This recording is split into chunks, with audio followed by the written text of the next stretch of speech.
मैं अपने बीवी और बच्चों से बहुत प्यार करता हूँ। उनकी हर छोटी से छोटी ख्वाहिशों को पूरा करने के लिए दिन रात बहुत मेहनत करता हूँ, क्योंकि ये मेरा फर्ज है। लेकिन एक फर्ज और भी है, एक फर्ज जिसे खेतों की हरियाली गाती है कल के सुनहरे सपनों के गीत, एक फर्ज जिससे मिटती है हजारों दिलों की दूरियां। आइए देश के सपनों को सच बनाए, नागरिक होने का फर्ज निभाए, ईमानदारी से अपना टैक्स चुकाए।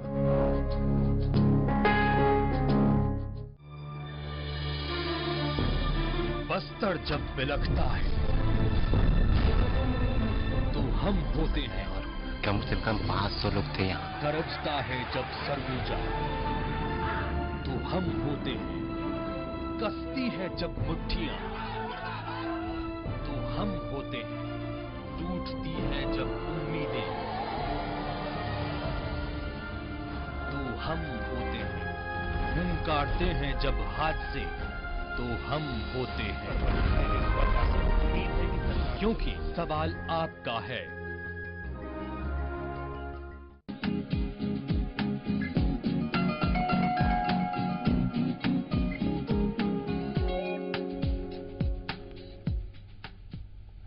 स्वागत है। ब्रेक के बाद हृदय रोग पर हम बात कर रहे हैं। हर दूसरा व्यक्ति इससे पीड़ित है। बात करने के लिए हमारे साथ डॉक्टर प्रशांत आडवाणी मौजूद है। प्रशांत आडवाणी डॉक्टर साहब बता रहे हैं हमको कि किस प्रकार प्रिवेंशन यहाँ पर रखनी चाहिए, बहुत जरूरी है यहाँ पर है। डॉक्टर साहब बात कर रहे थे आप टेक्निक की, आपने बताया कि किस प्रकार आप जांच करते हैं लोगों की अगर कोई पीड़ित आपके पास पहुंचता है। एंजियोग्राफी और इसमें क्या अंतर होता है, किस प्रकार ये सस्ती है, खर्च कितना पड़ता है इस पे? कुछ भी खर्च नहीं है एक्चुअली।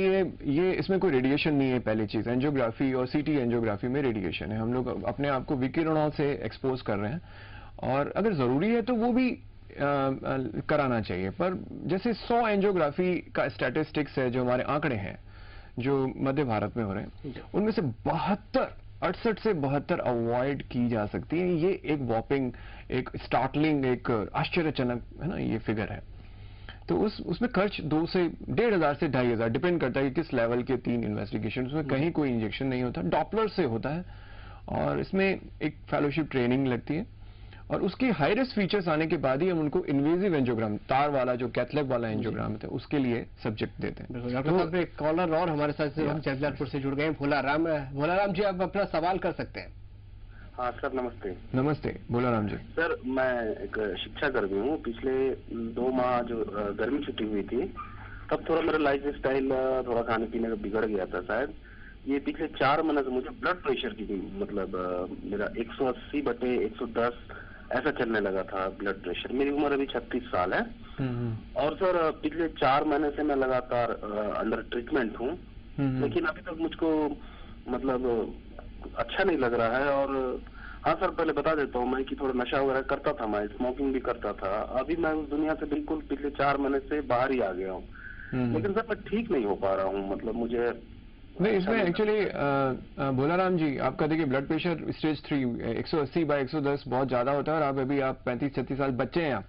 लेकिन एक आपको बता दो, आप अकेले नहीं है, ऐसे सैकड़ों लाखों लोग हैं, है ना। छत्तीसगढ़ राज्य में आपकी तरीके के काफी सारे लोग हैं। आपको अभी तक कुछ नहीं हुआ है, अंदर कुछ भी नहीं हुआ है। इतना तेज बीपी आपके हार्ट की नलियों को ब्लॉक कर सकता था या कर सकता है, हार्ट को कमजोर कर सकता है, किडनी खराब कर सकता है, वो सब अभी आपको नहीं हुआ है। लेकिन आप अभी से चेत जाए, थोड़ा सा एक रूटीन टेस्ट होना चाहिए कि मैं अभी कहाँ ठहरता हूँ, अब तक मेरे साथ क्या क्या हो चुका है, और ब्लड प्रेशर के लिए मुझे एग्जैक्टली क्या करना है, कौन सी दवाइयां मुझे लगेंगी, तो वो मेरा बिल्कुल कंट्रोल में आ जाए और आगे बागता जिंदगी में सेफ रहूं, बिना डर से जीऊं, बिना हार्ट अटैक के डर से, अचानक मृत्यु के डर से, हार्ट फेल होने के डर से, बिना किसी लकवे स्ट्रोक के डर से। तो एक जनरल चेकअप लगेगा आपकी तरीके के लोगों को जो यंग है, otherwise fine, they are fit, healthy है, अपना रोज का काम कर रहे हैं, ब्लड प्रेशर हो गया और वो रिवर्सिबल होता है, परिवर्तनशील होता है, उसको ठीक किया जा सकता है। बिल्कुल। डॉक्टर साहब एक और कॉलर हमारे साथ नीरज जुड़ रहे हैं पिथौरा से। नीरज जी, आप अपना सवाल कर सकते हैं। हाँ सर, लहसुन और प्याज से कुछ फायदा पहुंचता है क्या दिल की बीमारी के लिए? लहसुन प्याज से कोई नुकसान नहीं होता पहली चीज तो ये है। हमारी मॉडर्न कार्डियोलॉजी में हम लोग अलग से एडवोकेट नहीं करते कि आप अगर आप नहीं खा रहे हैं तो आप चला के खाएं लहसुन प्याज, लेकिन लहसुन प्याज अच्छी मात्रा में खाने से कहा जाता है कि हमारी खून की नलियां थोड़ी लचीली बनती हैं, उनके जो पहले से हुए जमावड़े हटते हैं और कोलेस्ट्रॉल और ट्राइग्लिसराइड और होमोसिस्टीन लेवल कम होता है, तो लहसुन प्याज खाना चाहिए।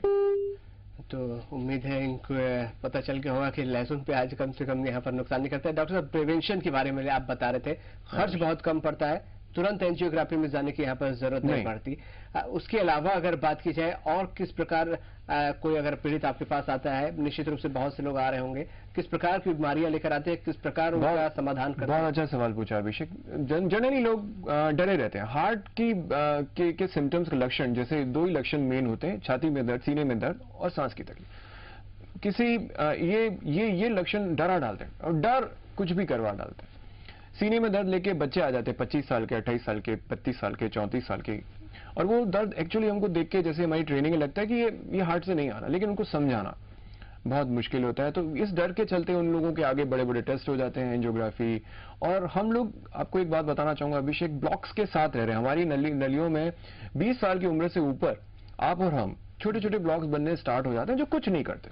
80-90 साल की उम्र तक कुछ नहीं करते, लेकिन जब हम उनको वैसे कहीं कैथ लैब में या कहीं पकड़ लेते हैं और हमको इधर उधर कहीं मस्कुलर पेन हो रहा है, तो हम उनको उसके साथ जोड़ के गलत डिसीजन लेने की हमारी आशंका बढ़ जाती। तो ये इस समस्या से हम उस तरीके के टेस्ट से बच सकते हैं, क्योंकि अगर आपका वो टेस्ट नॉर्मल है तो अंदर कुछ भी है, आपको कुछ भी नहीं करना है, अपनी दिनचर्या को अच्छा रखना है, 1 या 2 प्रोटेक्शन, अलर्ट रह के काम करें तो बिल्कुल बड़ी समस्या से हम बच सकते हैं। एक और कॉलर है डॉक्टर साहब कोरबा से हमारे साथ, कौशल जुड़ रहे हैं। कौशल जी, स्वागत है आपका, आप सवाल कर सकते हैं अपना।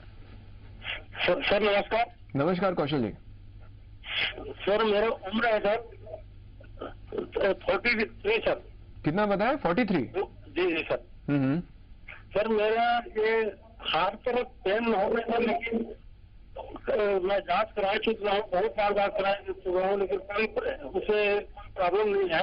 लेकिन वो पेट किस चीज का होता है सर? और मेरा बीपी रहता है सर 140/90।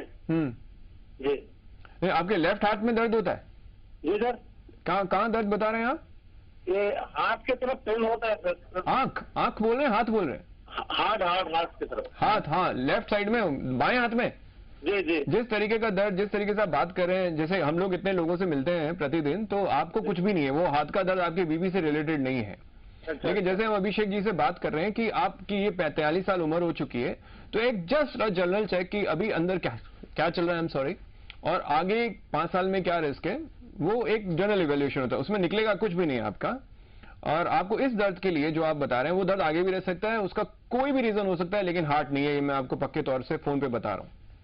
डॉक्टर राफी साहब जी से मैं इलाज सर। क्या बोल रहे हैं? डॉक्टर राफी साहब से भी मैं गया था, वो भी ऐसी बताया था।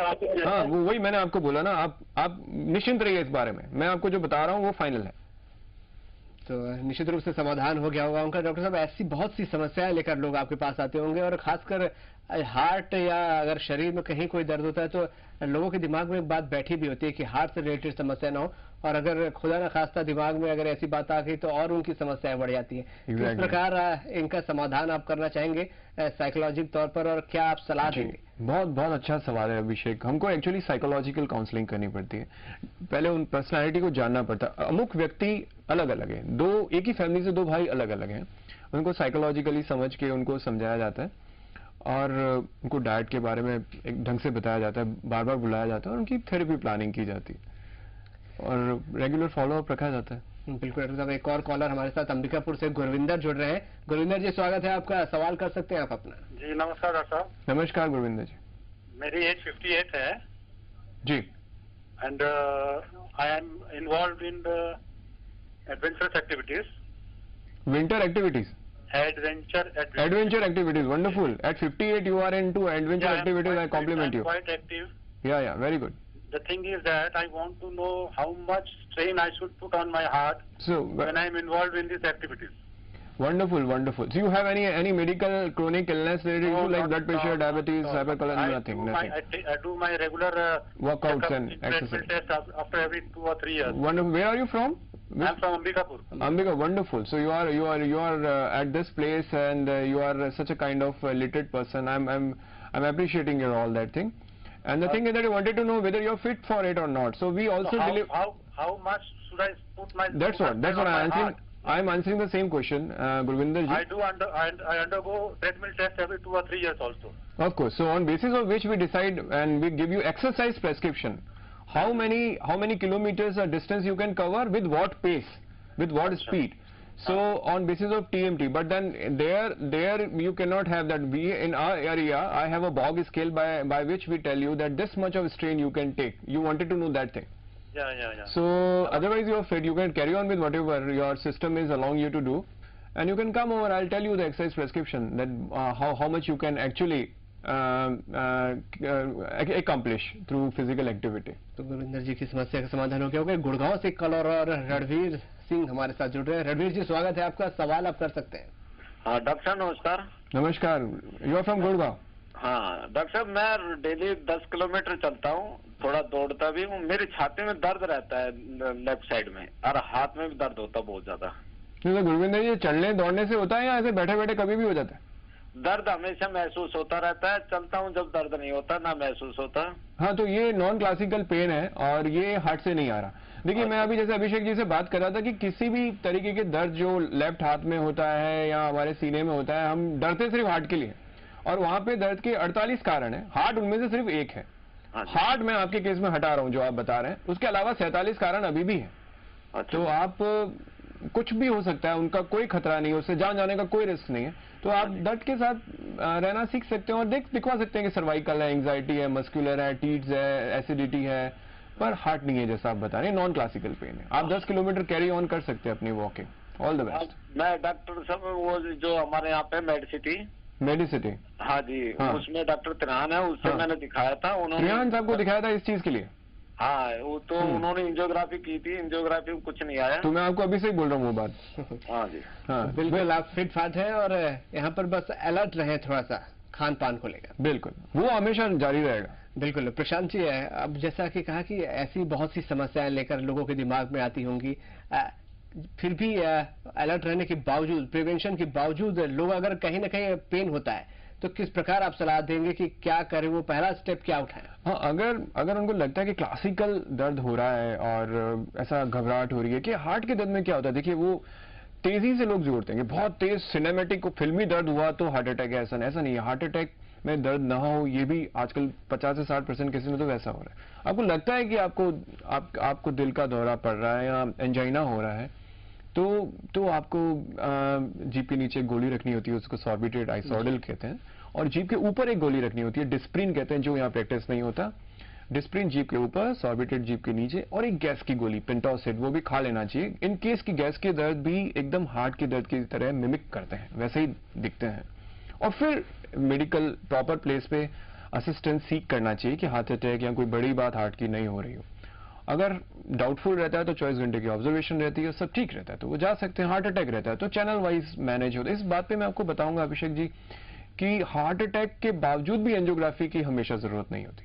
पहले 24 घंटे में अगर आप आ गए और हार्ट अटैक हो रहा है, तब तो आपको एंजियोग्राफी प्लास्टिक करानी ही पड़ेगी। ये क्लास 1, मतलब ये American guideline, Indian heart association की गाइडलाइंस है। 25वां घंटा लग गया, फिर हमारे वाले टेस्ट और रिस्क स्ट्रेटिफिकेशन, मींस उसका रिस्क हम इंडिविजुअली देखेंगे कि वो एंजियोग्राफी वाले लॉट में जा रहा है या नहीं।